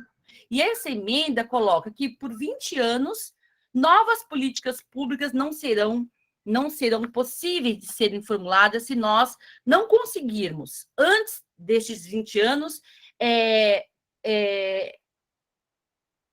interromper, não, como que fala? Anular esse ato político. Então, eu trago tudo isso porque, da forma como o plano pensou a educação em direitos humanos, ele pensou que ele precisa, primeiro, ser apropriado por todos os espaços da vida social. Sem essa apropriação de todos os espaços da vida social, nós não conseguiremos pensar que todo lugar é lugar da educação em direitos humanos. E aí, no próprio plano de educação em direitos humanos, ele coloca nós que conhecemos, que sabemos a questão da educação em direitos humanos, nós temos que pensar como fomentar políticas e práticas educativas que valorizem a dignidade humana. Mas entendendo que a dignidade humana, como o Jason também trouxe na sua fala, Nazaré, precisa ser nomeada, porque dizer que nós temos dignidade perante a lei, isso já não nos é pouco, mas é importante ter a lei. Eu sou daquelas que defendo, porque sem a legislação nós teríamos a barbárie. Então, a gente está num sistema que a gente tem a lei ainda como um grande instrumento de luta, fruto da luta social. Mas como dar visibilidade às diferentes vozes que ainda são silenciadas? Então, LGBTQIA+, as pessoas com deficiência, a população negra, olhando com essa perspectiva que Bell Hooks, Conceição Evaristo, Sueli Carneiro, né, nossas referenciais negras aqui no Brasil, colocam, não no viés de subalternidade das classes vulneráveis, mas como pessoas que produzem, que refletem, que constroem histórias, e juntos, e juntas, e juntos, vão conosco, contribuindo para que a gente consiga efetivamente transversalizar a educação em direitos humanos. A gente sabe que o Estado brasileiro está muito distante dessa compreensão, porque no próprio resgate que a Nazaré trouxe, a única política pública que conseguiu até agora formular diretrizes foi a educação. E mesmo assim, em 2012, muitas pessoas de muitos municípios brasileiros ainda não conhecem as diretrizes. Então, a nossa tarefa aqui é, né, buscar reflexões coletivas de como impulsionar essa transversalidade da educação em direitos humanos para todos os espaços da vida social. Então, já são 10h26, desculpem, eu ultrapassei os 10 minutos, mas nós vamos ficar os 15 minutos para o breve debate. Obrigada. Imagina, professora. Então, assim, pessoal, a gente... a professora abriu aqui com o texto da Bell Hooks, eu coloquei algumas coisas aí no chat, um pouquinho da fala dela, mas ela trouxe a transversalidade da educação de direitos humanos, com base no referencial freiriano, e aí a gente abre agora para o debate, tem um ícone da mãozinha aí, quem quiser, é só clicar, e aí a gente vai chamando na sequência, né, porque ela traz essa lista, tá?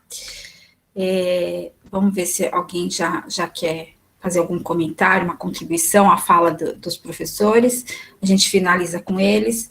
Enquanto isso, então, eu vou trazer para vocês, rapidamente, só algumas ações do Instituto para o Centenário Paulo Freire, e a primeira delas é que o Instituto está disponibilizando o manuscrito, os manuscritos da Pedagogia do Oprimido, né, que Paulo Freire entregou a Jacques Chanchol e a esposa, em 68, quando ele estava exilado no Chile. Depois, nunca mais ele viu esse manuscrito, e ele desejava depois ter, mas acabou falecendo, e aí o seu filho, o Lute, em 2013, recebeu de volta, né, esses manuscritos, e ele foi publicado, e a gente, graças à editora Paz e Terra, que autorizou também, e os filhos de Paulo Freire, uma versão digital, então, desses manuscritos. Vou colocar o link para quem quiser fazer o download, né?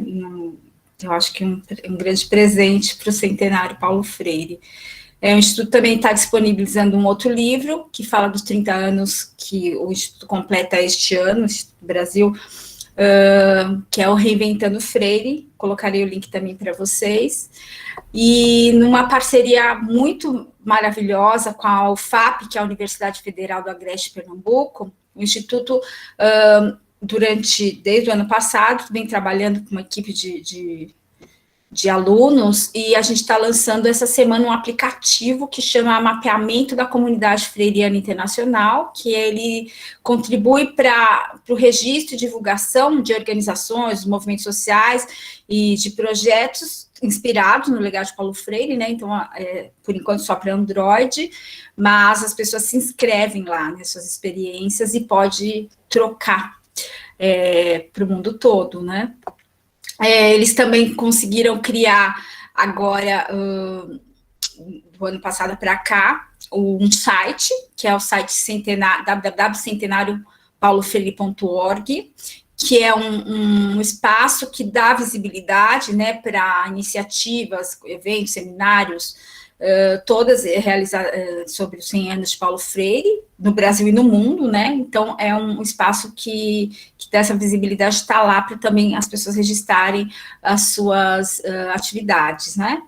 E, além disso, essa parceria também resultou no Memorial Virtual Paulo Freire, que é um portal, né, para as pessoas poderem conhecer o pensamento de Paulo Freire, aprofundar seus estudos. Lá você tem uma estrutura gigante, com muito material, né, tudo sobre a vida e obra de Paulo Freire, www.memorialpaulofreire.org.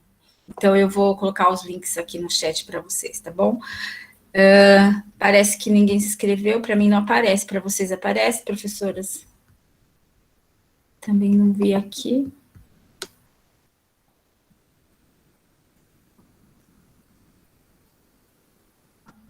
Não, não tem ninguém inscrito. Vamos, então, fazer uma fala final para a gente poder se despedir. Pode ser, professora Nazaré? Pode ser? Pode abrir o microfone. Então, vai lá, querida. Vamos lá, então. Então, aqui estão chegando aqui o nosso querido Solon. Então, nós estamos, então, retomando, né, nesses tempos de retrocesso, de tempos de desafios e disputas democráticas. A gente sabe, e em período que vem o processo eleitoral, a gente sabe a importância do que é uma educação crítica, do que é uma educação para a cidadania. Então, é muito importante, então, nesse momento, destacar toda a rede de articulação, não só dos institutos Paulo Freire, mas também das redes de grupos, estudos e pesquisas também que trabalham, e também o fortalecimento da nossa rede brasileira de educação em direitos humanos. Porque quando chega... Uma coisa importante, se em 95 a gente vinha naquele processo pós-constituinte, a gente tinha uma Carta de Direitos, a gente rompeu com o regime autoritário, mas a gente não rompeu no campo das mentalidades. Era preciso que a gente desse uma ênfase na formação, na educação para a cidadania democrática. Então, a gente vai ver, então, quando a gente vai tardiamente, porque o Brasil só chega na década da educação em direitos humanos em 2004. 2003, a gente constrói o Comitê Nacional, no Mário Miranda estava à frente da Secretaria de Direitos Humanos, a gente vai fazer a primeira estrutura do Plano Nacional em 2003, é quando a gente vai para os estados, 2004, 2005, a gente passa um ano realizando encontros nos estados, tentando dialogar com o setor de imprensa, educação de comunicação, educação básica, educação superior, escolas de magistratura, Ministério Público, escolas de polícia, tentando fazer o diálogo com essa pluralidade, né, de sujeitos e instituições que estavam atravessando a educação em direitos humanos e também com a tradição da sociedade civil, porque a gente sabe que a educação em direitos humanos no Brasil ela vem da sociedade civil. Enquanto política pública, ela só vai se, vamos dizer assim, institucionalizar com o Plano Nacional e com as diretrizes, mas a gente vê que ela é construída na sociedade. Então, essa é a ideia, que a educação em direitos humanos deve ser construída como um projeto de sociedade e que a gente precisa estar alerta permanentemente nas conjunturas, para que a gente possa ir para frente e recuo quando é necessário, mas que a gente possa estar alerta. Então, nesses tempos agora, em que a gente vive um processo de retrocesso nas políticas públicas, nos conselhos de direitos, não é? Nas ações, o nosso plano que vinha, a gente já estava com vários cursos de formação, com material didático, né? Então, quando vai se dar esse processo de recuo, a gente vai ver como isso vai impactar o campo da educação. Então, por isso que agora chama a atenção da gente. É preciso a democracia sempre, a gente precisa radicalizar, dar sustentação ao regime democrático e, ao mesmo tempo, aprofundar, discutir as questões que precisam, que nesses 35 anos, né? Nesses 35 anos, nós construímos. A gente não pode dizer que a gente celebra muita coisa. Não foi do dia para a noite, né, que dentro da educação se discutiu educação em prisões, educação na socioeducação, educação quilombola, educação indígena, educação do campo, não é, gente? Educação em direitos humanos. Todos esses temas eles foram para dentro do Estado, provocados pelos movimentos sociais, pelos educadores do campo da diversidade. Então, só que quando vem esse retrocesso, a gente vê uma onda, né? Uma onda que vem, é uma fumaça e um fogo que vem queimando tudo, e como está acontecendo com o meio ambiente, vai tentando destruir, né? Queimar. E a gente precisa justamente por isso que nesse momento eu convido todos vocês para que a gente possa estar juntos, né, nas várias formas de rede, mas principalmente na Rede Brasileira da Educação em Direitos Humanos, que nós temos aqui o Solon, a Fran, a Janaína e outros, que vão Juliana, Cira e outros, né? Que a gente vai, então, a cada mês a gente estamos realizando as lives para continuar esse debate, estamos organizando por estado os grupos para a gente pensar uma rede nacional, para que a gente possa, enquanto sociedade, sustentar um projeto de educação em direitos humanos que vá atravessando as conjunturas e que a gente possa entender cada momento histórico e pensar em cada momento histórico o que é estratégico, o que é de curto prazo, o que é médio prazo. E por isso que aqui eu provoco também nosso amigo Solon, que chegou e que a gente também gostaria de ouvir um pouquinho também, tá bom? Então, obrigada, Janaína, Fran e Jason, por esse momento que a gente possa estar dialogando. Obrigada, professora. Professor Solon, e aí? Abre o microfone para conversar com a gente? Uma honra.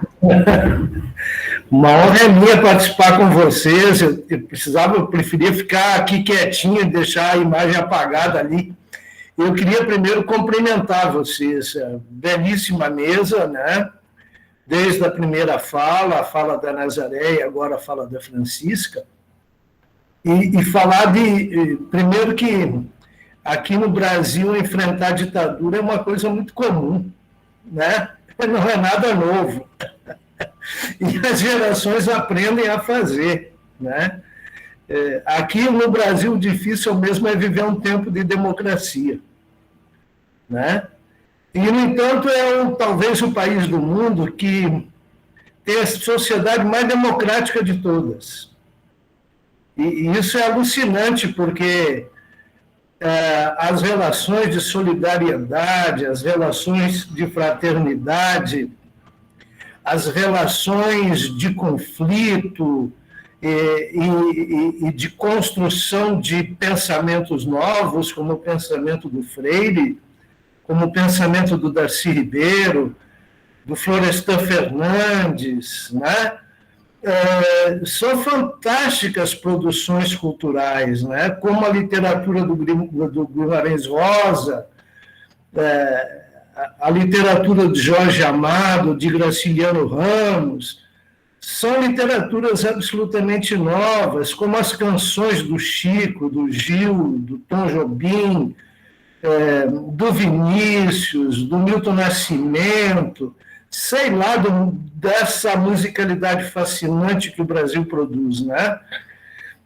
Então, sim, a educação e direitos humanos é uma criação da sociedade civil contra o autoritarismo do Estado, e naquela época o Estado terrorista, e nessa época de agora o Estado, não chegando aos níveis de terrorismo daquele tempo, tem práticas de terror contra os povos indígenas, tem prática de terror e crimes ambientais, né?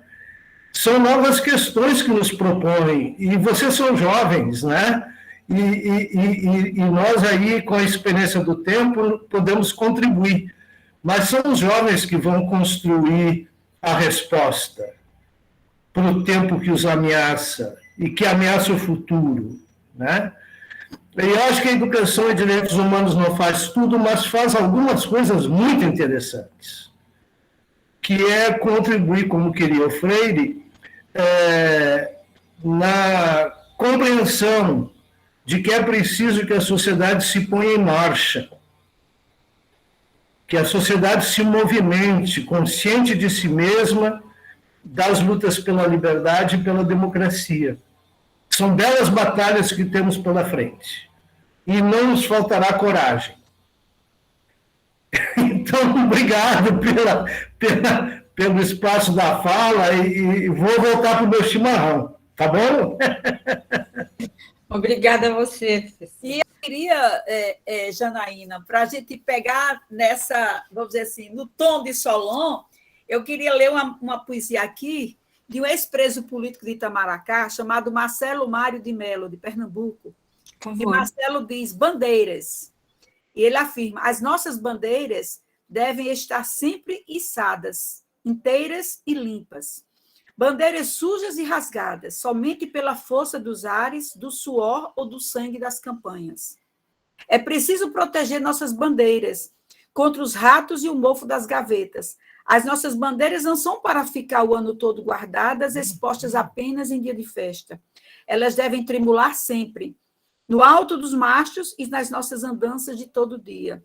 Assim, passando de mão a mão, de geração a geração, as nossas bandeiras irão ficando gastas, e de tempos em tempos nós as substituiremos por outras iguais de panos novos. E elas se olharão, como fazem os avós e os netos, e ficaremos todos satisfeitos, renovadas, desfraldadas, inteiras e limpas. Essa é a poesia do nosso amigo Marcelo, que ficou mais de 10 anos preso em Itamaracá e que conclama nós para que possamos içar nossas bandeiras. Obrigada. Então, é muito bom ouvir o Solon, Maria do Carmo também está aqui, são integrantes do grupo da Rede Brasileira de Educação e Direitos Humanos, que a Nazaré já apresentou, uma rede que se coloca neste contexto como uma das resistências que estamos construindo para continuarmos na luta intransigentemente da educação em direitos humanos e da democracia brasileira. E aí, Cira, quando você pergunta aqui no chat, os temas dos 30 artigos da Declaração dos Direitos Humanos podem ser divididos em 4 tipos de liberdades. Liberdade da palavra, da livre expressão, liberdade da religião, liberdade por necessidades e liberdade de viver livre do medo. Partindo dessa reflexão, pergunto, houve avanço nessa perspectiva? Eu quero te dizer que os avanços que tem havido são ao nível de grupos dos movimentos sociais, né? De grupos na universidade que forjam por esses debates. Agora, ao nível das políticas públicas, nós não podemos dizer que houve avanço, né? O avanço ele está muito ainda concentrado nos movimentos sociais e, evidentemente, em alguns espaços da universidade pública brasileira que acolhe, que debate, que visibiliza essas pautas. Porque se nós não continuarmos assegurando essas pautas, como já foi dito aqui desde as 9 da manhã, a gente não vai conseguir assegurar com aquilo que dizia Paulo Freire na Pedagogia do Oprimido, que é mais caro. Como assegurar a palavra da oprimida e do oprimido. Né? Então, assegurar a palavra e dizer o seguinte, nos processos que forjamos educação em direitos humanos, as pessoas precisam se posicionar. Nessa tomada de posição da participação, que é um direito ontológico, nós vamos correlacionando forças no sentido de colocar esse projeto da Declaração Universal dos Direitos Humanos como um projeto, né, que a gente reconhece que a educação em direitos humanos pode muito bem materializá-lo. Agora, dizer que houve um avanço no campo da política pública, nós não podemos fazer essa afirmação, porque a gente sabe que nós estamos, neste momento, na contracorrente, até porque, como você disse, é um momento de negacionismo, de uma ofensiva neoconservadora, neoliberal, mas a gente não desiste, como o Solon disse, a gente continua na trincheira da resistência.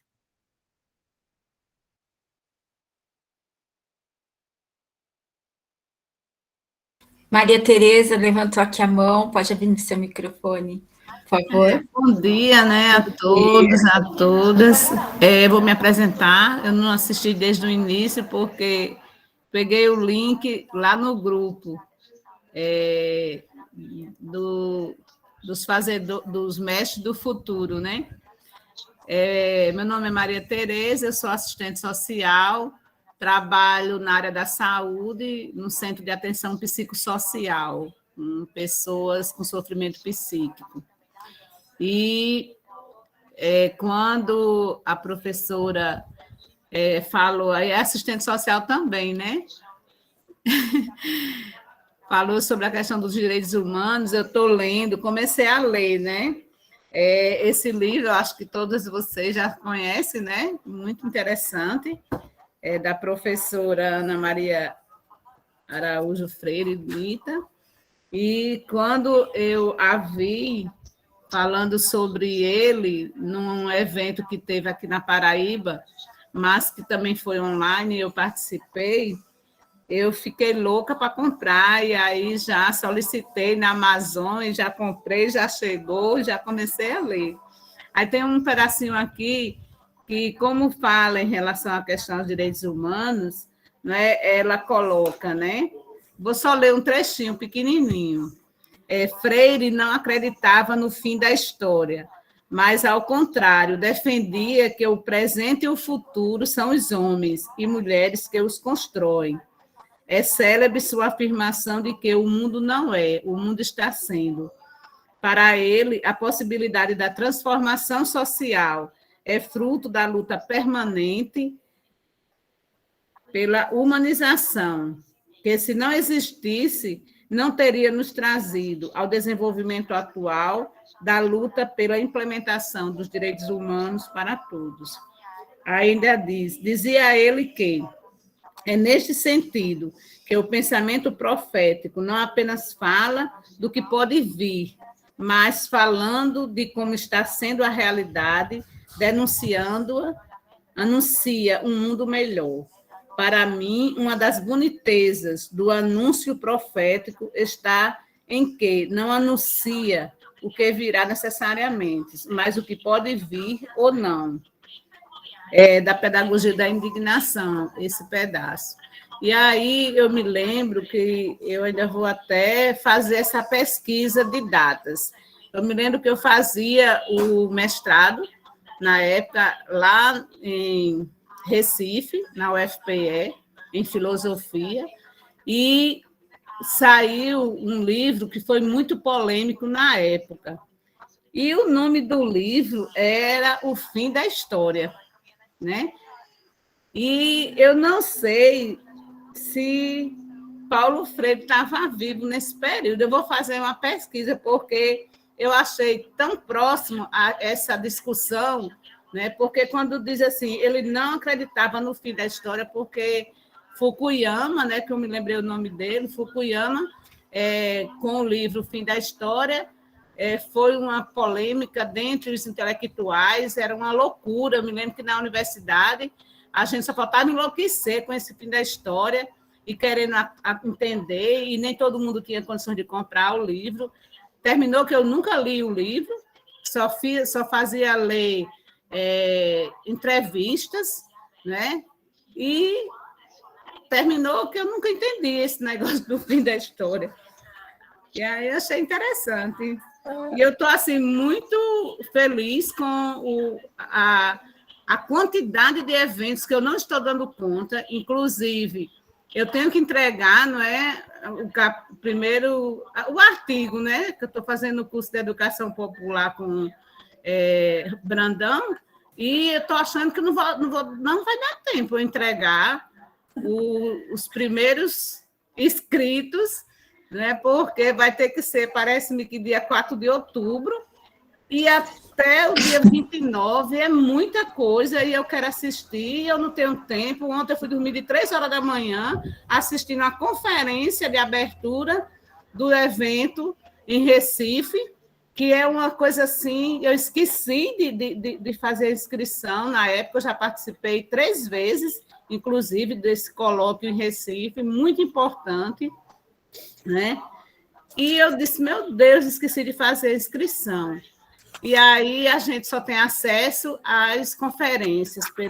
E aí eu fiquei assistindo até 3 horas da manhã. Que bom, Maria. Difícil, viu, Janaína? Olha só que maravilha, né? Que, assim, tem uma coisa boa nisso tudo, é que a gente pode acompanhar, né, todas essas atividades, esses eventos que estão acontecendo no mundo inteiro, né, em homenagem ao centenário de Paulo Freire, graças à internet, né? A gente pode estar junto, estar ali. E imagina, eu nunca participei presencialmente de um fórum Paulo Freire, né? Nunca estive num fórum presencialmente, e este ano eu estou participando, né, nessa mesa. Eu quero agradecer, gente, a participação de vocês. Quero ver se mais alguém quer falar. Quero que a professora Zenaide, a professora Francisca fale aí um adeus para a gente finalizar. Essa mesa está sendo gravada, né? E a gente pode disponibilizar depois. Ai, Janaína, Deus na minha terra é morrer. Um até logo, né, Janaína? Um até Pode ser. logo. Eu sou cearense, então na minha terra, Deus é Deus. Então, é o Ó, seguinte, professor Jazz. eu queria dizer que foi um prazer imenso. Eu queria tanto ouvir as pessoas que aqui participaram, mas o tempo é muito curto, nosso inimigo. Eu queria indicar que vocês acessassem o link do Centro Martin Luther King de Cuba, que tem textos da Esther Pérez maravilhosos, o CEAL. Tem um material produzido, organizado pelo professor Oscar Hara, né, o peruano e costarricense, maravilhoso também, e as produções que o Instituto Paulo Freire e muitas outras pessoas têm feito, mas, assim, esses materiais, primeiro que dialoga muito com a América Latina, né, que é muito importante essa nossa identidade do nosso continente, e outra porque faz um diálogo estreito com a atualidade do pensamento de Paulo Freire e a pedagogia do oprimido, então, e da oprimida. Muito obrigada, Nazaré, Janaína, Jason, Solon, Maria Tereza, Juliana, Clóris, Pedro, Tati, Maria do Carmo, que estiveram aqui conosco. Cira, muito obrigada. Obrigado, pessoal, também. Eu peço desculpas, porque eu tive que me dividir nesta reunião com a reunião dos Institutos Paulo Freire aqui, né? E que coincidiu, mas eu queria fazer um breve comentário, né, sobre a última fala da professora. De fato, né, o Paulo Freire estava vivo quando o Fukuyama publicou O Fim da História. Esse livro foi publicado, sobretudo, em razão da queda do Muro de Berlim, né, do Bloco Socialista, e o Fukuyama defendia, porque depois ele negou a tese, né, defendia a tese de que o capitalismo tinha vencido e que restava à humanidade se acomodar, né, que as utopias haviam se acabado. Isso é muito importante porque o Paulo Freire foi um dos caras que mais denunciou isso, né, e o Milton Santos, inclusive, faz um comentário, falou assim, olha, no tempo em que muitos intelectuais caíram nesse conto do fim da história, né, o Paulo Freire se colocou como um grande bastião da utopia, né, mostrando que os seres humanos são inconclusos, incompletos, inacabados, portanto, a história também não tem fim, né, a história é sempre um construto humano. Então, e aí o Fukuyama, 10 anos depois, ele próprio nega a teoria dele, né? Ele vai se retratar, mas o Paulo Freire foi profético mesmo, né?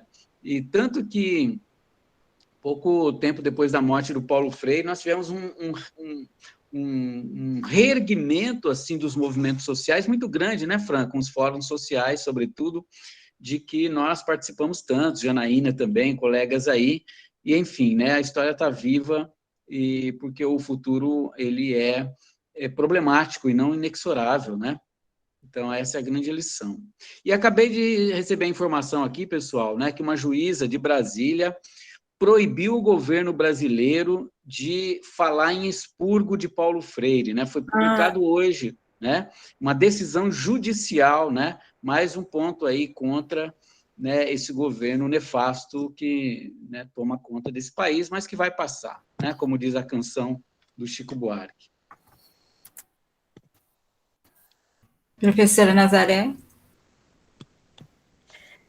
Eu gostaria... Não, só para abraçar todos e todas e todes, e eu tentei botar aí, né, o próximo encontro que vai ser o debate que o Instituto Paulo Freire vai fazer com a Rede Brasileira, que vai ser no dia 21 de setembro, vai estar o Carlos Rodrigo Brandão, Paulo Padilha, e vai ser coordenado pela Francisca, do Instituto Paulo Freire.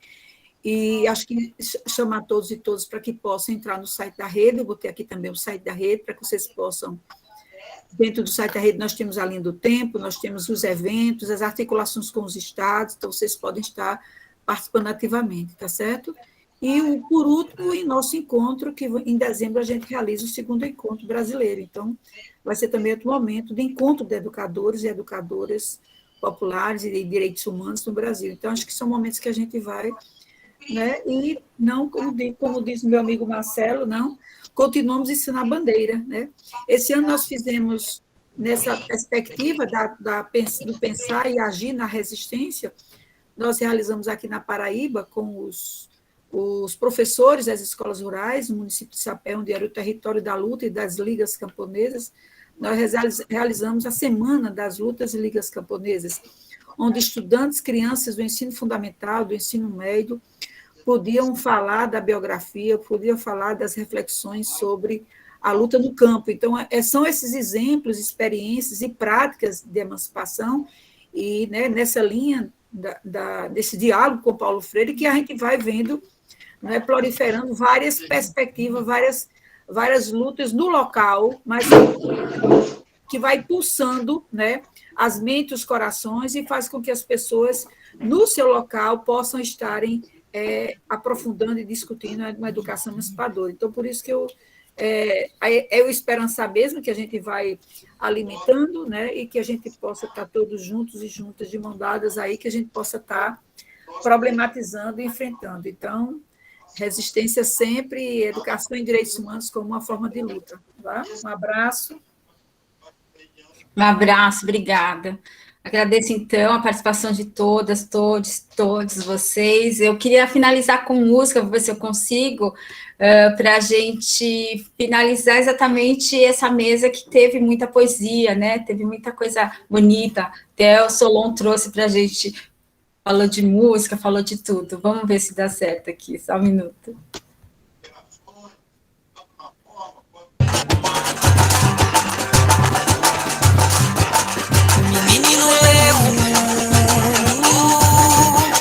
Olha o céu e risca o chão, traça a linha do horizonte, silencia, vai a fonte, dança sonando amplidão. Brinca, canta, sorri, vai sendo homem livre, o sol de Jaguarão. O Recife se fez mestre, em Angico ele acende. Um farol vai vindo, uma luz feita no mundo, de uma nova educação. Canta da bela melodia, vai ser a fantasia, e com qualquer visão. Sua voz se faz canção, seu olhar abre horizontes, guarda a força das mentes, vive mesmo em quem aprende, esperança por esse chão. Vamos ser a Brasil, vamos cantar a nação, vamos cantar a vida de novo. Paulo Freire morre, vamos ser a Brasil, vamos cantar a nação, vamos cantar a vida de novo. Paulo Freire morre, vamos aprender o Brasil, vamos cantar a nação, vamos cantar a vida de novo. Paulo Freire morre.